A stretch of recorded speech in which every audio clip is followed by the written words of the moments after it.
let's talk about the joy of YouTube, shall we?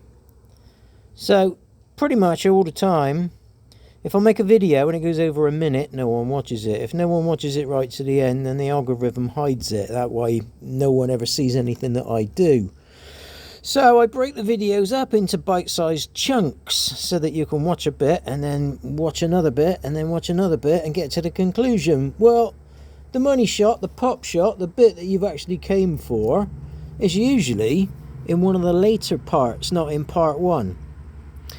So what does YouTube do? YouTube puts up part one and I get like 10 views, 20 views, sometimes 100 views. And then I put up part 2 and part 3 and absolutely no one watches them. So no one gets to see the pop shot. What a complete and utter load of cack.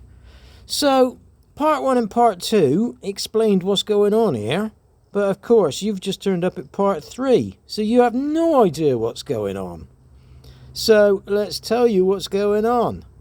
This is a gear indicator switch from an MT09, but knowing the way the Japanese work, this is probably like quite common across the board, but it's got a design fault, so we're going to blame Yamaha. And as you can not see, but I'll tell you right now, this was filled in with like a silicone rubber, and first gear wouldn't indicate on the dash. It's bugging the shit out of me, but I mean it's not too difficult to tell when you're in first gear, but if you paid $500,000 for a bike, you want all the bits to work, don't you? So I took this thing off and I diagnosed it was a broken wire. Well, I was kind of right and kind of wrong. It's not actually a broken wire. It's all these joints here are dry soldered. So this is pink and that's not first gear. No, that's first gear, but it doesn't matter.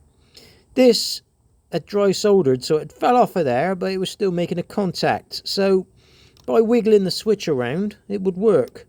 But what I didn't know was it's only because the wiring was wiggling around inside the silicone, because it's not set hard, it was quite loose. The wiring was wobbling around inside the silicone and just making a bit of a contact. Now, fifth gear, which is down here, also started to faff about.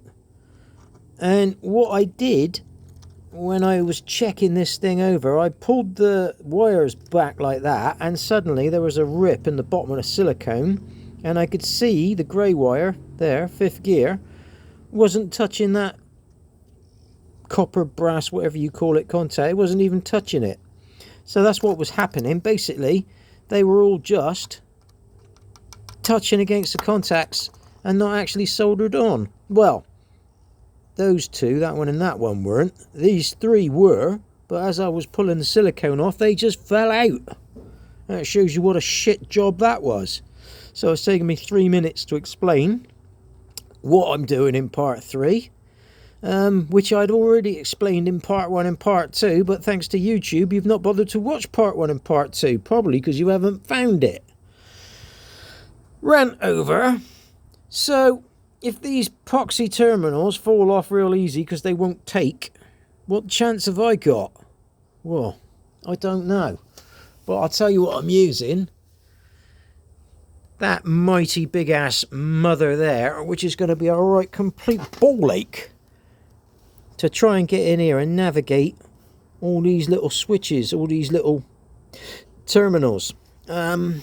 So I'm going to probably do a lot of swearing and screaming while I try and sort this out, and then I'll try and condense it into something that's watchable for you lot, so you can watch it. So 4 minutes of waffle, let's get on with the work.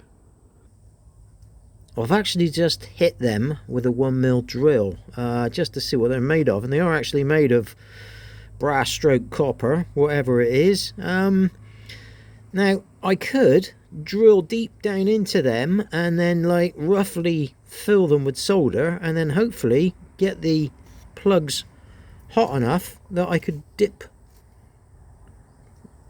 the soldered wires back in. Now, that's one theory, but it involves drilling really accurately and not fucking up, basically. So I'm just going to ponder that. I might ponder that over the opening of a bottle of beer. I'm going to resist having a smoke because it's not going to get done at all, is it? But yeah, while I ponder that, you lot can wander off to the fridge. 10 seconds later. So yeah, I pondered. I fucked up. That's number 5 there, look. And what happened was, I was gaily drilling down through it, yeah, so I could dip the wire into it, and it snapped off. So it could well be that it's got a shoulder on it, and I've just drilled right down through the shoulder and snapped it off. So I've ballsed that up completely. So I'm going to have to be extra special now, trying to resolder that fucker there. So we won't be doing any more drilling. I'll just try and tin the rest of them and see if I can tin that and get some wire to stay on there. So this could be some time for me, but not for you. So I'll go off and try and do that. Well, none of it's pretty, but it is sticking together. Oh God, I just melted the knife.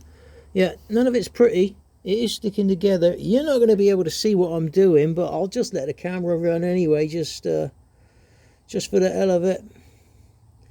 Right, now we're on number 3 now, and number 3 is red and white. So we want red and white.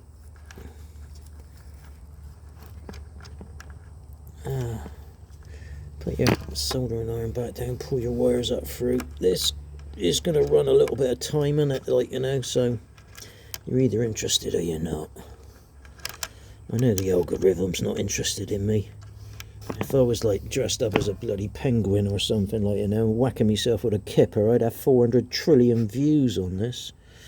But no, it's never going to happen. Not for me. I'm always going to be Mr. Nobody, doing things that are useful to other people, but that no one's ever going to find out about because of YouTube's fuck you attitude. Right, so we got that one. Now then, the top one right at the front, I've got that labelled as number 1, which is white and yellow, or yellow and white. Yellow and white. Okay, so yellow and white. This soldering iron is an arse to use, but it is the most powerful one I've got, which is what I need to do this. In fact, don't do that, because you're gonna solder yourself into a corner, aren't you, when you're trying to do number 2, which is pink. So we wanna try and get some.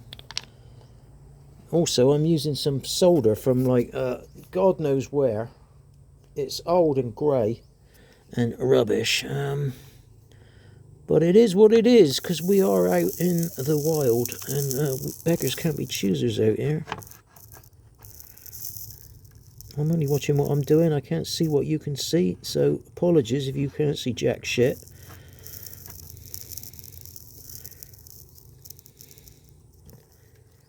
It's me who needs to actually see.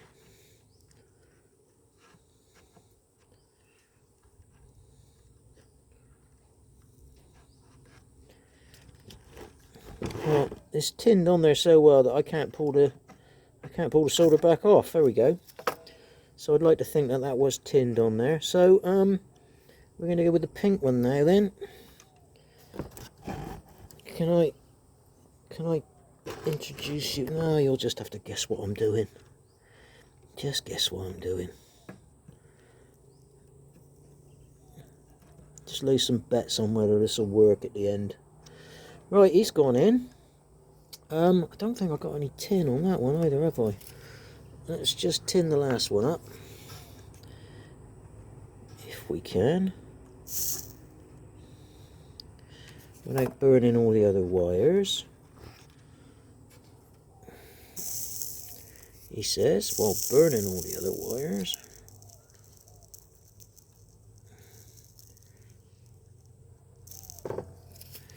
Right, he's on there. Now if we can just tap that bad boy on there like that.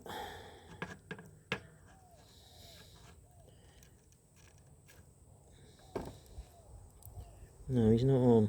Right, a bit more.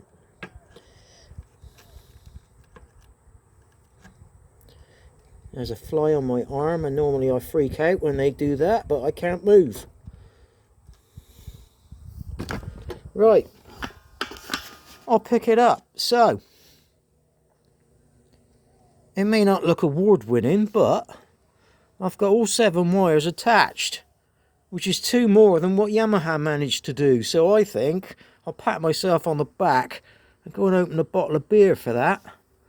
So I suppose really now I've got to tidy all this lot up and put it back in there like how it was from Yamaha. Put a cable tie back around this bit here, look, with the sheathing, and take it out to the bike, put it on the bike and see if I've got all the gears. I'm going to resist the temptation to fill that in with black silicone because it might not work. So we'll go out and we'll try that, and if it does work, I've just got into almost 11 minutes of this video. Oh my god, who's even going to bother to watch it? Later.